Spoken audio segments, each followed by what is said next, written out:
The scent of gardenias and ambition clung to the banquet hall air. After 40 years as chief financial officer for a global logistics firm, this should have been my night. But the guest list told the true story. My colleagues were absent, replaced by my husband James's golf buddies, our son Bryce's entourage of failed entrepreneurs, and our daughter Sloane's influencer friends with their phones held high, hungry for content. I adjusted my simple black dress, the same one I'd worn to company galas for a decade, and tapped the microphone. The screech of feedback was the first warning. Before I could speak a word about dedication or legacy, James stepped forward, snatching the microphone from my hand. His smile was a weapon, sharp and polished. He wore the Rolex I'd bought him for our 30th anniversary. "Norma," he boomed, his voice echoing with theatrical warmth, "you've given your life to that company and to this family." He paused, a practiced beat. "But tonight marks a new beginning. You're retiring from work, and I'm retiring from being your husband." The silence was a physical force.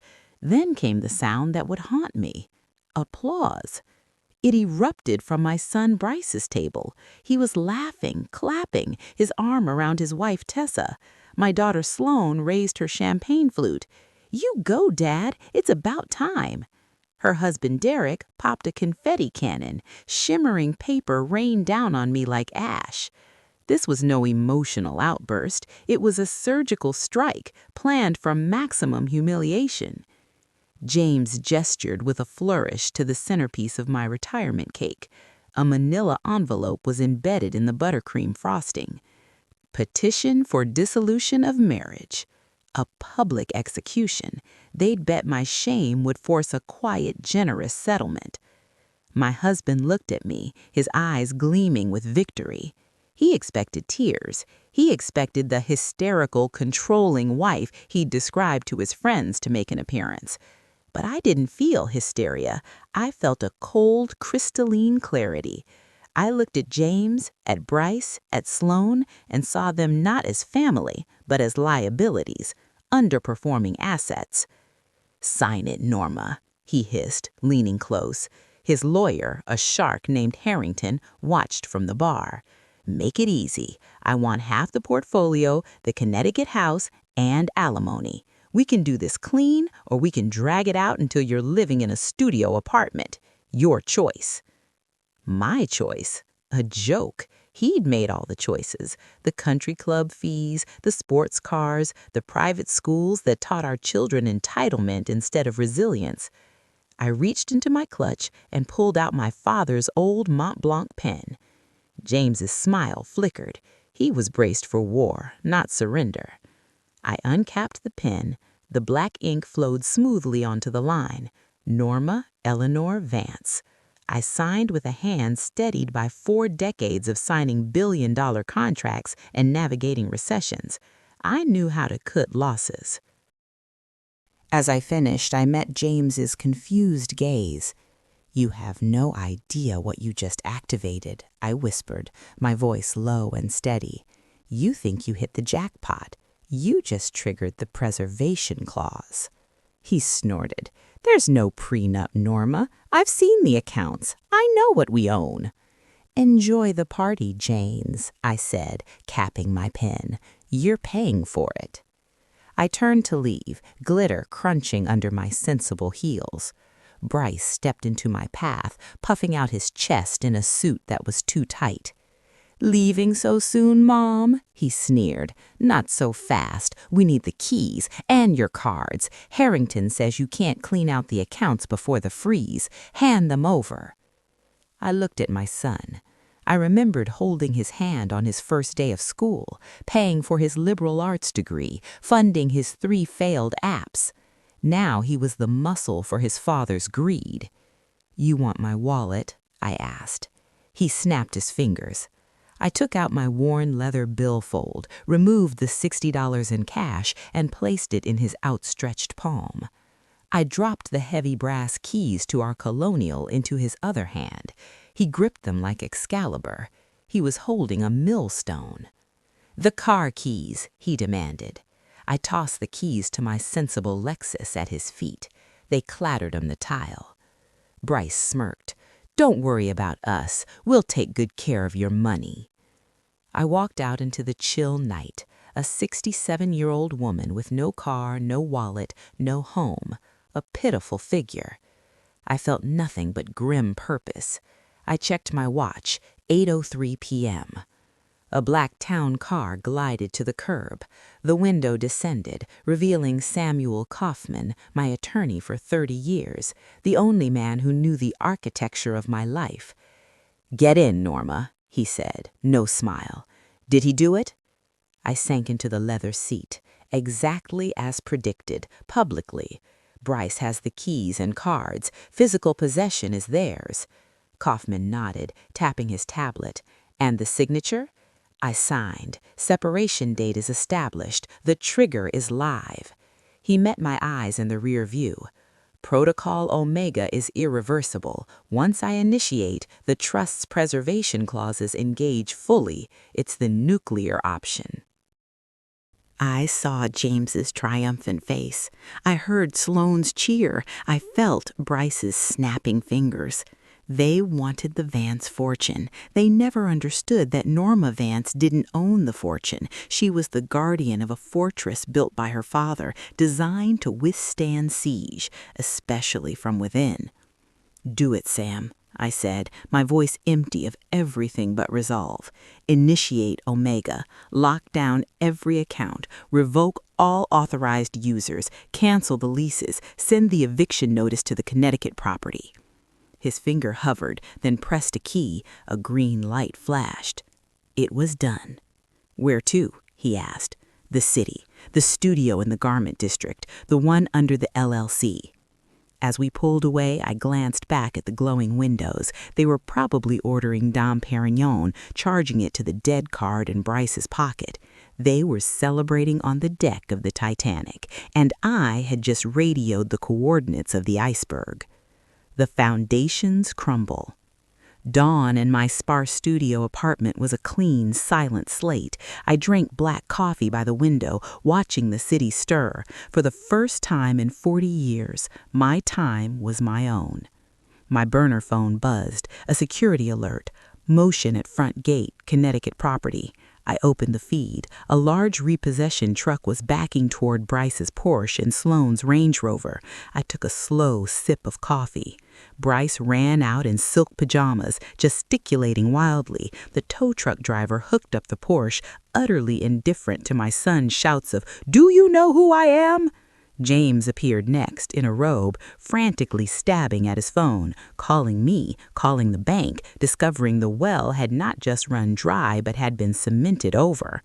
I switched to the kitchen camera. Tessa, my daughter-in-law, was pacing. "He's cut us off. Bryce's card was declined for gas. We had to walk back from the country club."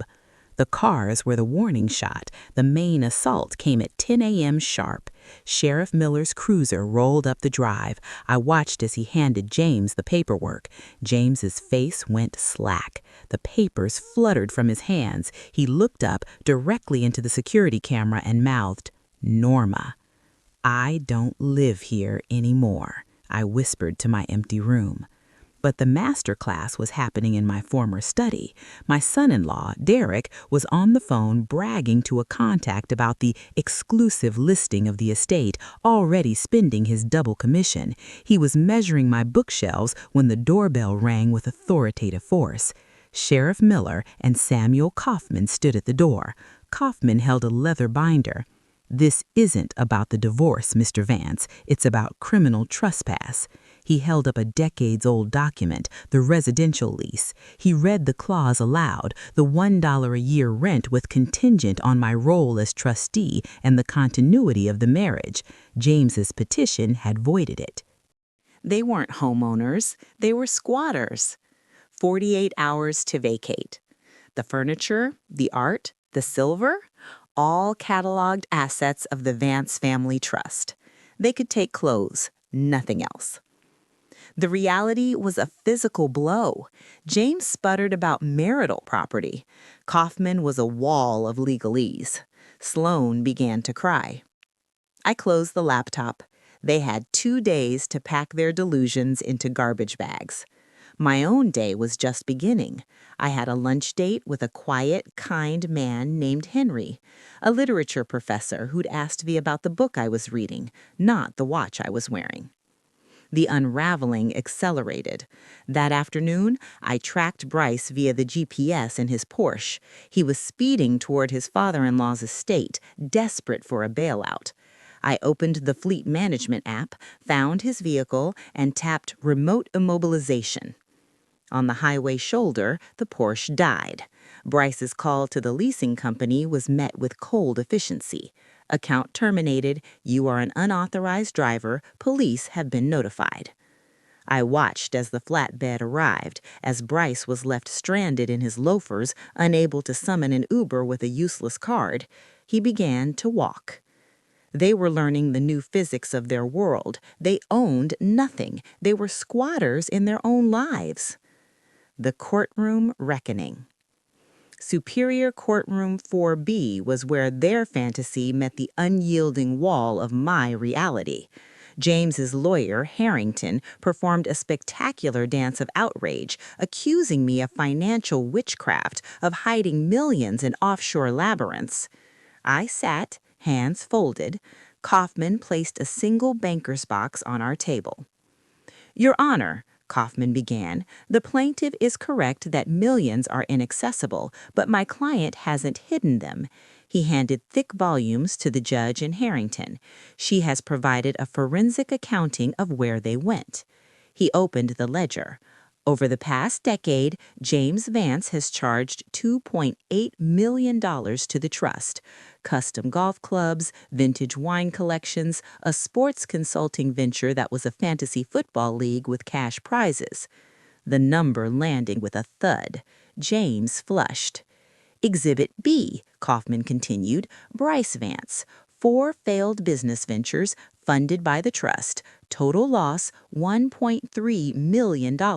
This excludes the $200,000 living stipend he received annually. Bryce stared at his shoes.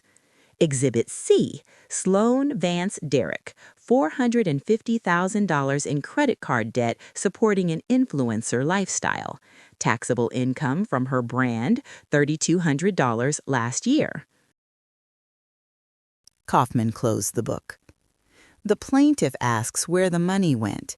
It went to country club dues, to failed apps, to designer labels for social media. My client didn't hide the assets. She watched them be consumed. Then, the final blow. Pursuant to the Vance Family Trust Charter, Clause 7, the recoupment provision, discretionary spending exceeding agreed-upon family maintenance levels is reclassified as debt to the trust in the event of a hostile dissolution. I stood. The room held its breath. I am not hiding assets, Your Honor. I am calling in the loan. They don't just have nothing. They owe the Vance Trust $4.5 million.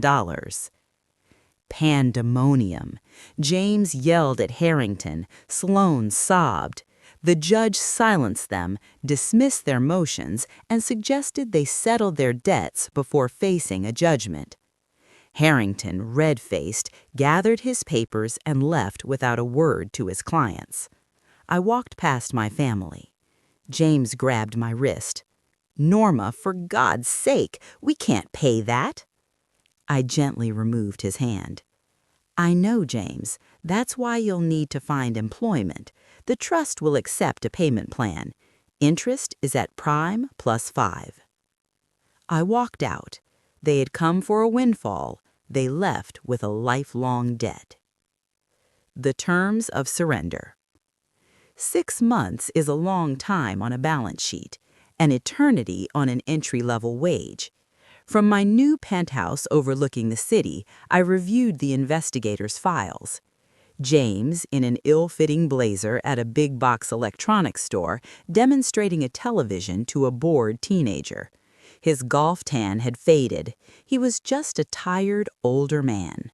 Sloane in a coffee shop uniform, scribbling orders, her Instagram-perfect nails chipped and short.